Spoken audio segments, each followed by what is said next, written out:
Welcome to another episode of Upward Spiral Mind with myself, Greg Riley. Great to have you on board. Thanks for stopping by. Today's episode is self-care and taking care of yourself with highly accessible yoga. That's what I do. I teach highly accessible yoga, and this is because so much of modern yoga is taught in a way that makes it highly inaccessible to a lot of people. If you've ever been to the supermarket or Whole Foods and you see Yoga magazine, frequently on the cover is a human being, typically a young woman, doing a nearly impossible bodily position. Frequently these models on the front of Yoga magazine, they're not yogis at all. They're well-paid actors, you might say, or gymnasts or contortionists or some sort of highly trained athlete who's capable of putting their body in ridiculous positions that are, again, utterly inaccessible for most people. So your job as a yoga student is to find a brand of yoga that's accessible for you.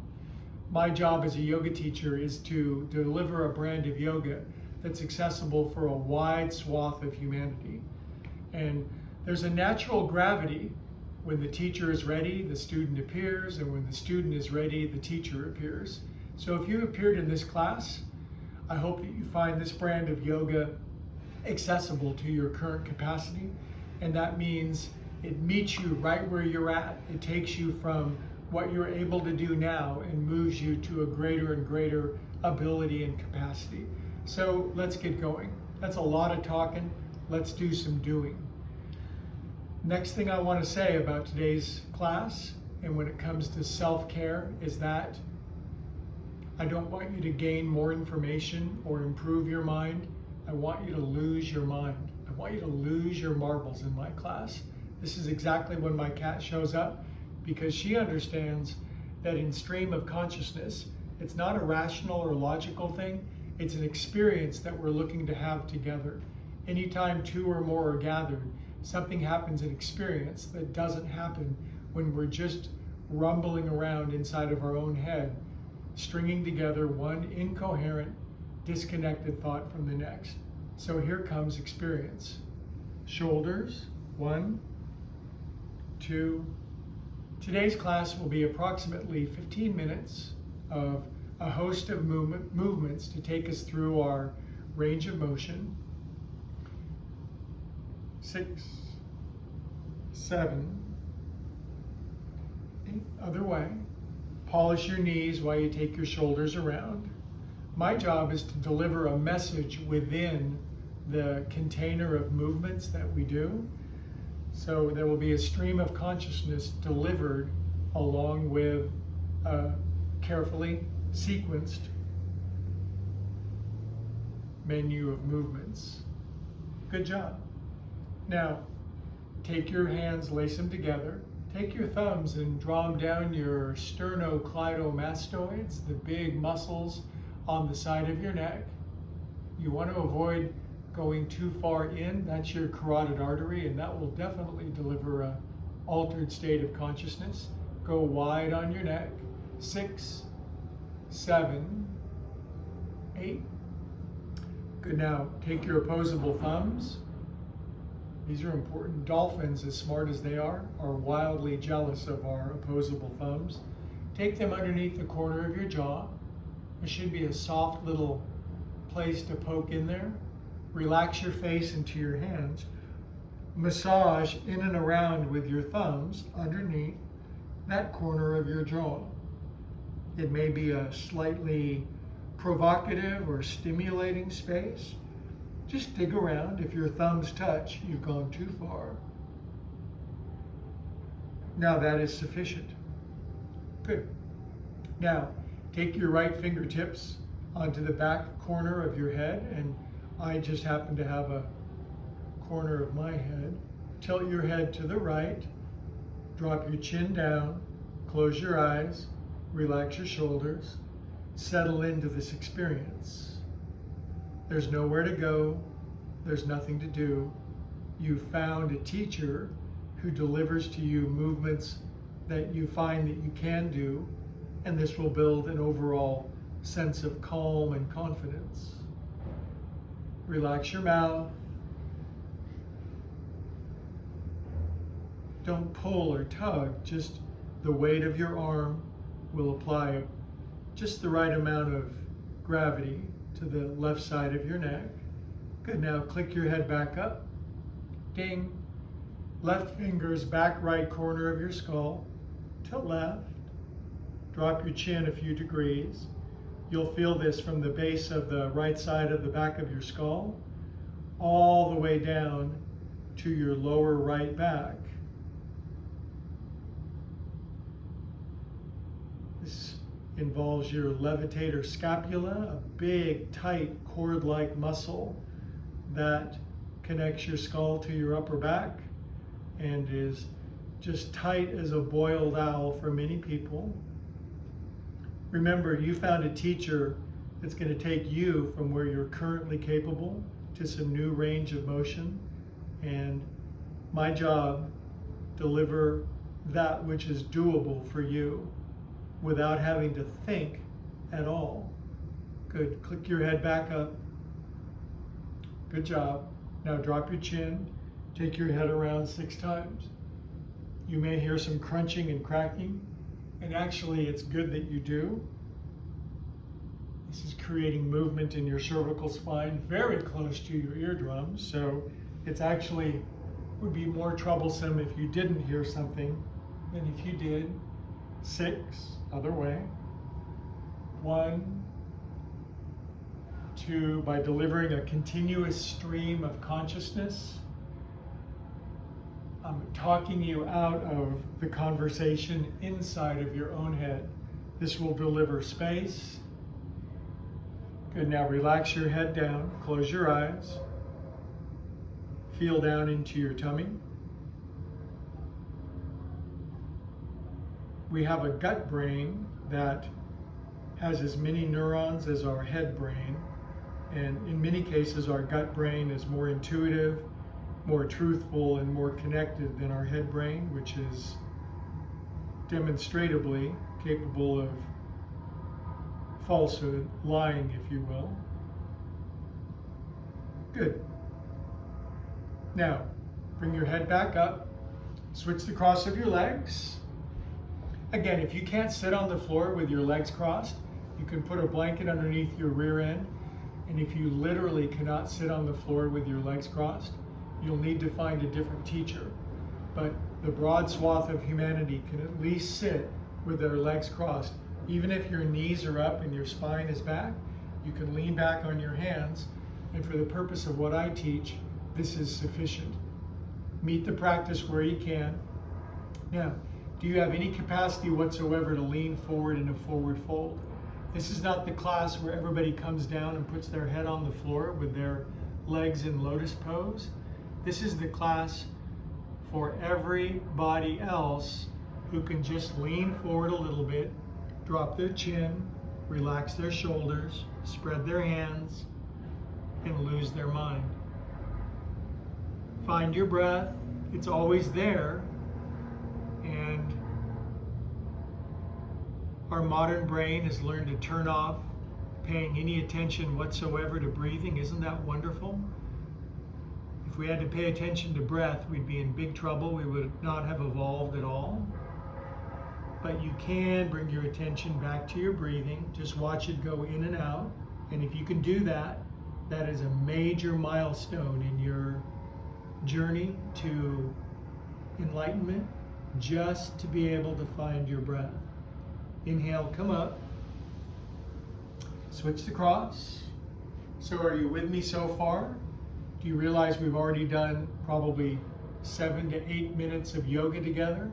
If you just do this every single day with me, these will string together, and before you know it, you'll find perhaps not a sudden lightning bolt, burning bush version of enlightenment, but a slow, steady, incremental evolution, which is often a way better way to go about higher consciousness.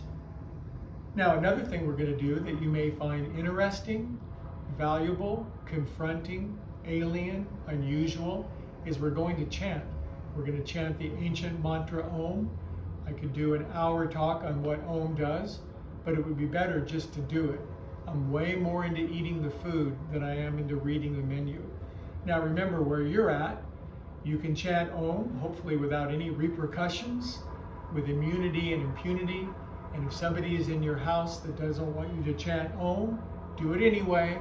Ask them to leave, but learn to open up your vibration, your voice, and your throat. Inhale.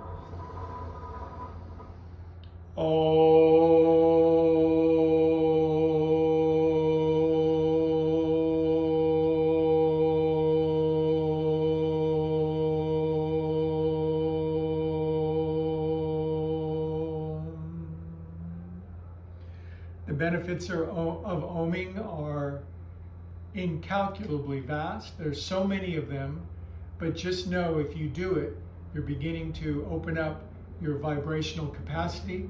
You're learning to relax and dilate your throat, and you're learning to find your voice, your ability to speak your truth into the world. Now, wrists. Wrists are the ankles of our arms, as our ankles are the wrists of our legs. See how this is designed not to make any sense? This is called dorsiflexion of your wrists. Lean forward, set them on the floor, and if you have tight, stiff wrists, to lean forward at all will be confronting but valuable. Really flexible people, which you might be. This class has everything from stiff as a boiled owl to fighter pilot, highly flexible yogis. Just lean forward into your wrists. The key is to find a middle ground of sensation. Helpful to close your eyes. 10 on the scale of 1 to 10 of sensation is too much. 10 is the emergency room. 1 is a waste of time. You don't feel anything. An interesting number is 3 or 4 or 5, maybe 6 on the sensation scale. Don't forget to drop your chin, close your eyes. When you close your eyes, the experience becomes more visceral than visual. Good, now that is sufficient. Take your hands out, and you may feel a sense of compression, or it's left a dent in your nervous system. So now we need to counterpose. Simply extend your legs out. Almost everybody can sit like this. If you can't sit like this, you need to find a different teacher. But I bet you can if you stayed this long, just this. Now, we're going to do a wonderful thing, and I call it poofing, because when it comes to consciousness itself, you don't need more evidence. You need poof. So arms up your back, behind your neck, poof. You scrape your knuckles up your back, thus exfoliating your chakras, knuckles behind your head, poof. 2 more. This represents energy moving up your spine. It also opens up the range of motion of your shoulders. And perhaps you've never done this before, which in and of itself is valuable. Good, now this time we're going to counterpose our wrists. Bring your hands up to the level of your heart, behind your back.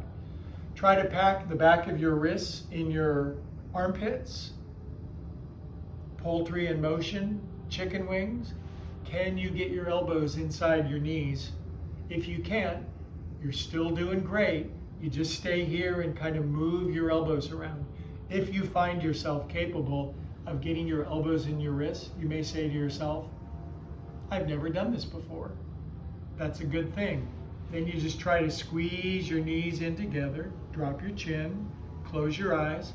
We'll hold this pose for approximately 10 seconds. Do not compare yourself with me. Remember, I'm a middle of the road range of motion guy. Many people who are highly flexible can push their elbows all the way in together. Good for them. Comparison is the thief of joy. We don't do that in my class. You can compare yourself to what you did yesterday, but there's no comparison to anyone else. There's just no value. Good, now bring your feet together. And if your knees are way up and this is a drag, you could always take yoga blocks, and I'll leave a link down below where to get a nice set of yoga blocks, or a couple of pillows, or your cat or your dog, and support your knees. Just try to let your knees open up. And here's a great instruction. Go like this. Take your hands, lace them, take them around in a circle. When people first do this, when I first did it, my arms were everywhere. It took me a while to make it more efficient, tighten it up a little bit, and then take your wrists the other way. Now this is something I do every day to get the demons and the devils and the distractions out. Shake your hands. Just, if your hands are sore doing this, boy, are you in the right place. After a while, you'll be able to make noise. It's actually your fingers slapping together, but if you don't at the start, this is just the start. Now this is called excited teenagers talking to one another. And if you can shake your hands a little faster. Good, now take your hands, cup them at the level of your heart, drop your chin, close your eyes, don't peek, and simply, as absurd, as trite, and as ridiculous as this sounds, feel your feelings. You might say, well, I'm always feeling my feelings, and I would counter and say, most humans, most of the time, are not anywhere in proximity of the depth of their feeling. So in my class, in my self-care class, we connect with our intuitive feeling nature, and this cultivates a deeper inner sense of presence, which is the whole game, my friends, a deeper inner sense of presence. Good job. Now relax your hands down, stretch your legs out. About 2 more movements in today's self-care class. Remember, these are increments of time set aside where you can go on to my YouTube channel and do a sequence of movements that may last from 5 minutes to ultimately 90 minutes. But you can find the sequence, perhaps 15 minutes, that you can fit into your day. And in so doing, you'll be actually taking action rather than thinking about doing yoga. You'll be doing it. I wrote a best-selling book called Thinking About Doing Yoga for people who are always thinking, cogitating, considering, evaluating doing yoga, but never do it. Now you're doing it. Pull back on your hip flesh. This is called Dandasana, or staff pose. It means a staff, which is your spine, and place your hands on the floor. If you have really long arms, you can bring your arms back and put the heels of your hands down. If you got short little T-Rex arms like me, your hands barely reach the floor. If you find this is gruesome to sit in, you get a blanket. You have a blanket. You don't need to buy a yoga blanket just yet. You can sit on top of your blanket, slightly bend your knees, and this will take some of the pressure out of your hamstrings and your lower back. Now that I'm sitting on the blanket, I can put the heels of my hands on the blanket, push down through my arms, and lift my chest a little bit.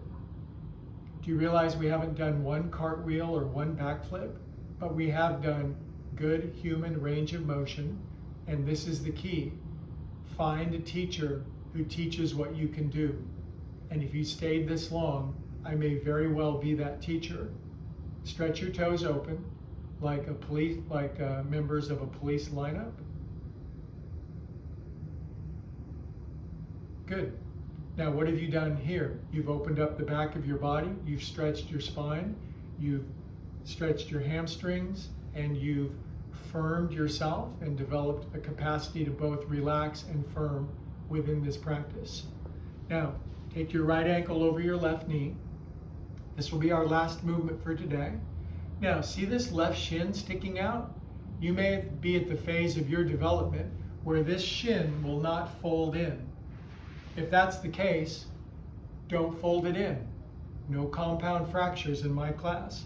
If you start to bring it in and your knee comes up and you can't turn it under, just leave it sticking out. Take your right hand like an eagle's talon, grab the middle of your right calf and right shin. Left hand grabs way down at the toes of your foot. Achilles said, give me a large enough lever and I'll move the world. So if we get down to our toes, we have a larger lever, and we put some self-care and some love into our ankles. The whole purpose of one of my classes is to open your love valve. Other way, everybody has a love valve that connects to the infinite well of love in the universe that everybody has access to, but some people just don't open the love valve. Good job. Now, from here, right leg out, left ankle over the top. If your shin folds under, great. If it doesn't, equally great. Left hand grabs your shin to stabilize it. Right hand, not in the middle of the foot, way down at the distal end where the toes should be. Crank your ankle. 2, 3. Just these simple human range of motion that enable us to calm the mind, and working our body begins to unblock and unlock so much congested, congealed energy in our joints. And as this energy is released from being blocked to moving, a whole new sense of experience comes into your own awareness. This is the glory and the beauty of yoga. And I hope if you found me on this YouTube channel, that you've been one of the people that perhaps has been unwilling or afraid or trepidatious about yoga. You've now found the place where you can expand and blossom at your own pace. All right, good. Now, recross your legs. We're going to do 1 minute of meditation together. I'm going to teach you the most important human skill available anywhere to anyone on the planet. It's not an individual skill like physics or mathematics or manufacturing or finance. All that's a subset of consciousness. We're going to teach consciousness itself. Close your eyes, relax your shoulders, simply watch your breath, feel it down at the tip of your nose. This is going to last 1 minute, and I'm absolutely certain that you can do this. When you pull the breath in at the tip of your nose, feel it very sensitively, as if your nose was a very fine tool, and you can feel the subtlety of the breath. Pull in at the tip of your nose and relax at the tip of your nose.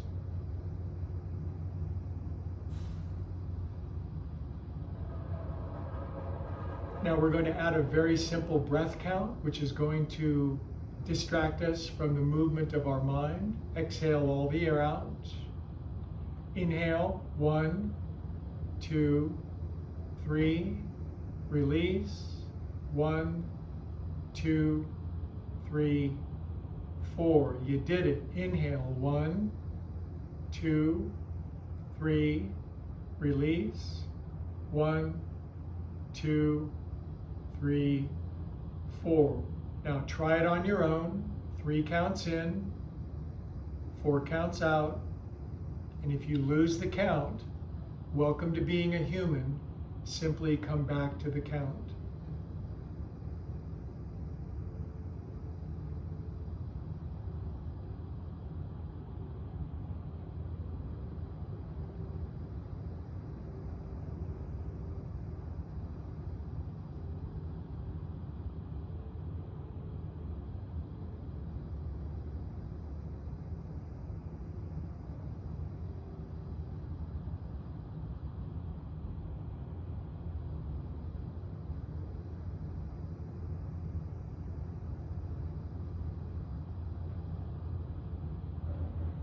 Beautiful, you did it. Now let go of the breath count.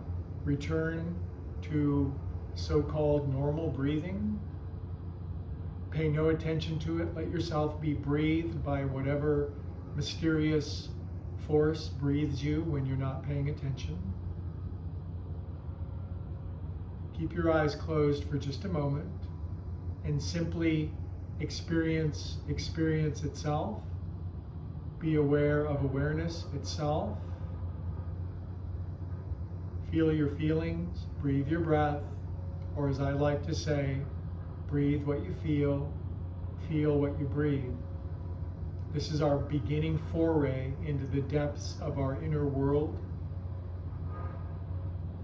This is the great adventure. This is the hero's journey. And there's no rush as long as you're on the path.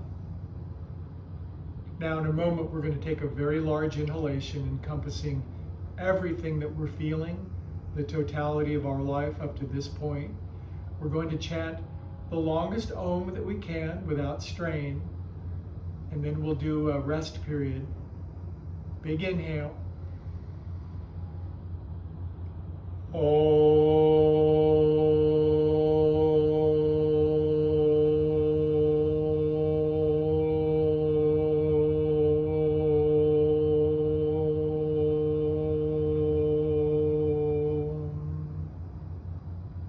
Feel what that did inside. Become a spiritual scientist. Pay attention to the implications, repercussions, and results of your practice of presence, the practice of yoga. They are synonymous. Good, you can open your eyes. Now we're going to do what's called corpse pose or Shavasana. At this point, I'll discontinue the YouTube recording. But what I want you to do, and again, I know that you don't need to necessarily buy a yoga blanket at this point. My head goes there. I'm on my back. If you have a pillow or a blanket or a yoga bolster, this will all be explained in more detail later. You don't need too many details. This is called corpse pose, Sanskrit, Shavasana, and what you do is on your own, you're going to lie in this for a minimum of 1 minute and a maximum of the rest of the day, should you fall asleep and desperately need to rest. Now, as you come down into this position, I'm going to sit up, you lay on your back. My job as the teacher is to deliver a final salutation. Your job as the student is to lay on your back and relax. So I'm going to give you a wonderful little technique, a ritual while you're on your back, and this will deliver to you the greatest amount of self-care, relaxation, and well-being while you're doing this. On your back, wiggle your legs, wiggle them. This will release residual tension. This is called my checklist of bliss. Just like an airline pilot does their checklist before they take off, you do this checklist and you'll take off. So you've wiggled your legs, you've widened your feet out a little bit for a skosh more room. Now just lift up your left butt cheek and your right butt cheek. Relax your hips, get any dents out of your behind. Lift up your left shoulder blade and your right shoulder blade. Now the arms are extended out at the side of your body, not straight out like a scarecrow, but angled down. Turn your palms up, which most people find most relaxing. Swallow once, gulp, circle your jaw around. This opens up the channel between your head and your heart. Let your eyes roll back. Allow yourself to feel extraordinarily relaxed on the floor. Very heavy, like a bag of bones or a sack of clams, and simply just breathe.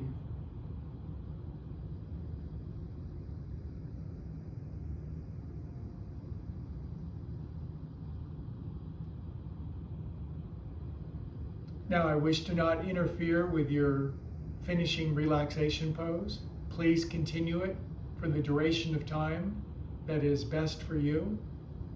Thanks for showing up today to upwardspiralmind.com. There'll be many more videos of varying lengths.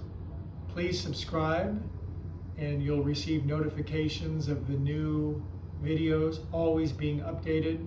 Every class will be different. Every theme will be expanded and variable, but together we'll move down the path of happy destiny. Peace. See you next time.